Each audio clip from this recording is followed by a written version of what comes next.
the human who made an entire alien army. Pause Commander Zarathex of the Vorthak Empire stood on the bridge of her massive war vessel, watching the blue planet grow larger through the viewing screen. Her scaled hands gripped the command rail as she studied the third world from this yellow star. Intelligence reports showed a young species called humans had barely reached their own moon. Yet something about this world made her pause. "Commander, all battle groups are in position," reported her tactical officer. The Vorthak fleet stretched across space like a metal storm cloud, ready to claim another world for their growing empire. They had conquered 47 civilizations without losing a single battle. These humans would be no different. Zarathex had earned her rank through countless victories. Her purple skin bore the ritual scars of a warrior, and her four eyes could spot weakness in any enemy formation. The humans had primitive weapons and divided governments. "This should be simple. Begin the standard intimidation display," she ordered. "Show them our power before we land." The first wave of Vorthak fighters screamed through Earth's atmosphere, their energy weapons carving bright lines across the sky. Cities below erupted in panic as the alien craft demonstrated their superior technology. News networks broadcast the invasion to billions of terrified humans. But something unexpected happened. Instead of immediate surrender, the humans did something Zarathex had never seen in 47 conquests. They fought back with everything they had, even knowing they could not win. Fighter jets rose to meet the Vorthak ships, their primitive missiles barely scratching the alien hulls. Tanks rolled through streets, their shells bouncing harmlessly off Vorthak armor. Soldiers with basic rifles took positions on rooftops, firing at vehicles that could level mountains. "Commander," her communications officer called out, confusion clear in her voice. "The humans are requesting to speak with our leader." Zarathex tilted her head, intrigued. Most species begged for mercy by now. "Put them through." The main screen flickered to show a human female with short blonde hair and determined eyes. She wore a military uniform with symbols Zarathex did not recognize. "I am General Lisa Martinez of the United Earth Defense Force," the human said calmly. "I want to speak with whoever commands your fleet." "I am Commander Zarathex of the Vorthak Empire," she replied, studying this small creature who dared face her. "You will surrender your world now, or we will take it by force." Lisa Martinez smiled, and something in that expression made Zarathex feel uneasy. "We know we cannot defeat you in conventional battle. Your technology is far beyond ours, but we have something you might want to consider before you destroy us all. Speak quickly, human.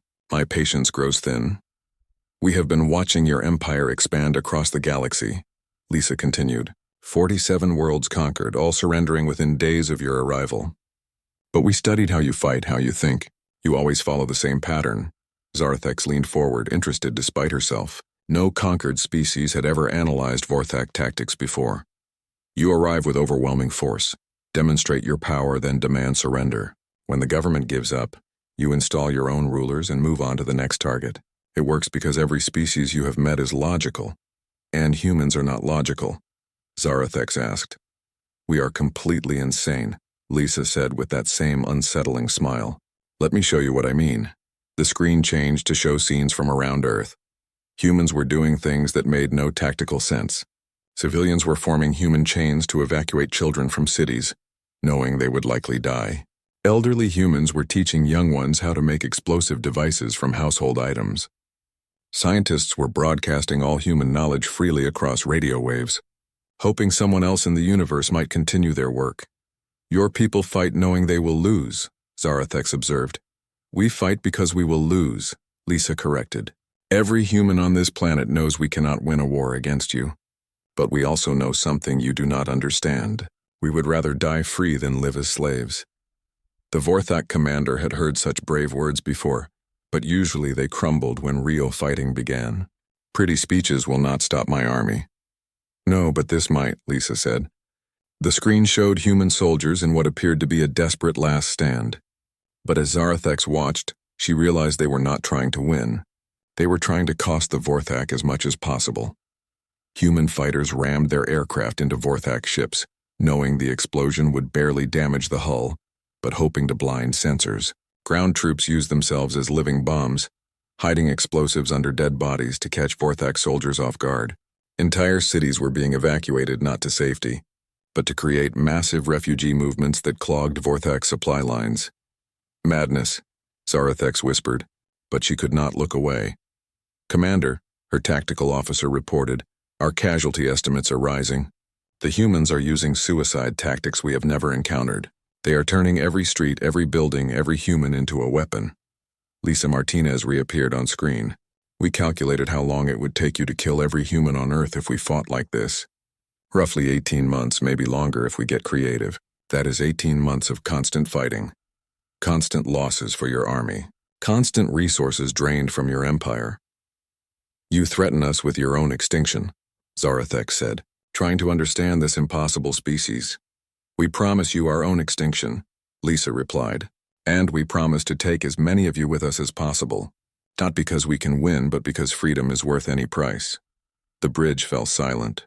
Zarathex had conquered proud warriors, ancient civilizations, and advanced technological societies. All had surrendered when faced with certain defeat.